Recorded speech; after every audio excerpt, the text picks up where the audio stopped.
भागलपुर के सुल्तानगंज में 1700 करोड़ रुपए का पुल कैसे गिर गया। लोगों की उम्मीद, इस SP Singla construction private limited company ने लोगों की उम्मीद को गंगा में बहा दिया। आखिर क्या गड़बड़ी है, आइए इस वीडियो के अंदर हम जानने का प्रयास करते हैं कि आखिर 1700 करोड़ रुपए से लागत लगाकर बनाया जाने वाला पुल इतनी कमज़ोर कैसे, जो इस तरह से ध्वस्त हो गया। और इतना ही नहीं दोस्तों, 30 अप्रैल 2022 को जब ये पुल गिरी थी तो उसके ऊपर मनीष कश्यप ने वीडियो बना करके खूब एसपी सिंगला कंस्ट्रक्शन कंपनी के कर्मचारियों को धोया था।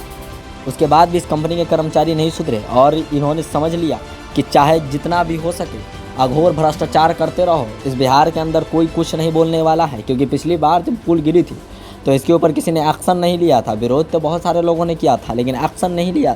इन एक्शन न लेने की वजह से इस एसपी सिंगला कंस्ट्रक्शन कंपनी ने जो है फिर से घोर भ्रष्टाचार करता रहा है। और हमारा देखिए, सरकार का 1700 करोड़ रुपया विलुप्त कर दिया गया, ध्वस्त कर दिया गया, बर्बाद कर दिया गया। आखिर सरकार के पास पैसा हम और आप गरीब जैसे जनते देते हैं। इस जनते के टैक्स का पैसा का किस तरीके से दुरुपयोग किया गया है, आप इस गिरते हुए पुल को देख करके बता सकते हैं।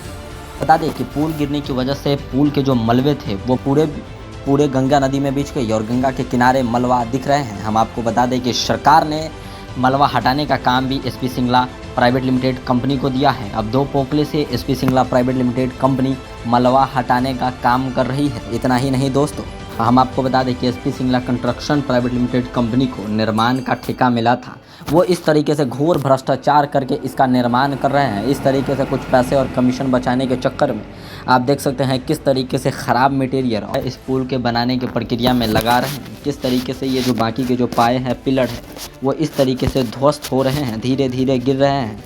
आधार पे ये माना जाता है कि कंपनी को पहले ये खबर मिल गई थी कि पुल जो है गिरने वाला है। कंपनी को पुल के पिलर नंबर 10, 11 और 12 के गिरने की खबर पहले ही मिल चुकी थी। उसको पहले ही इस बात का आशंका हो गया था कि ये पुल जो है गिर सकता है, जो हमने घोर भ्रष्टाचार किया उसकी वजह से। लेकिन फिर भी जो है इस कंपनी की लापरवाही तो देखिए, कोई भी ऐसा अलर्ट जो है जारी नहीं किया। हम आपको बता दें कि पुल गिरने के बाद से एक सिक्योरिटी गार्ड भी लापता है। यह हादसा नहीं बल्कि एसपी सिंगला कंस्ट्रक्शन कंपनी का पाप है। जी हाँ दोस्तों, हादसे में कुछ मिनट पहले ही वहाँ से गुजरी थी नाव। अब क्या होता अगर हादसा होता और वो नाव जो है नीचे की ओर ही दब जाता तो कितना बड़ा नुकसान होता। तो हैरत है कि इंजीनियर और कर्मचारी ऑफिस में ताला जड़ फरार हो गए। सभी कर्मचारियों को कार्यस्थल पर जाने से मना कर दिया। ये एसपी सिंगला कंस्ट्रक्शन कंपनी का पाप नहीं तो और क्या है।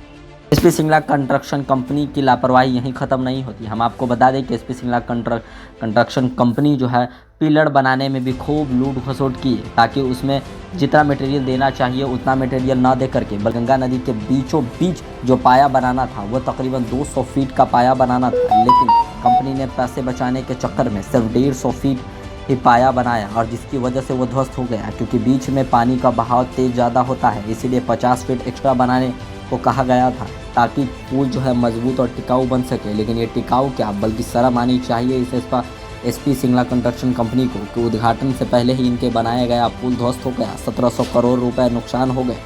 कंपनी ने गंगा के किनारे 150 फीट के पाए का निर्माण किया, लेकिन हम आपको बता दें कि बीच वाला जो पाया था उसको तकरीबन 200 फीट बनाना था, लेकिन उसने उसको भी 150 फीट बनाया ताकि उसमें उसको कुछ पैसे की बचाव हो सके। लेकिन इतना कुछ होने के बाद भी कंपनी को ब्लैक लिस्ट नहीं किया गया। ऐसी कंपनी को तो मेरे ख्याल से बैन ही कर देनी चाहिए।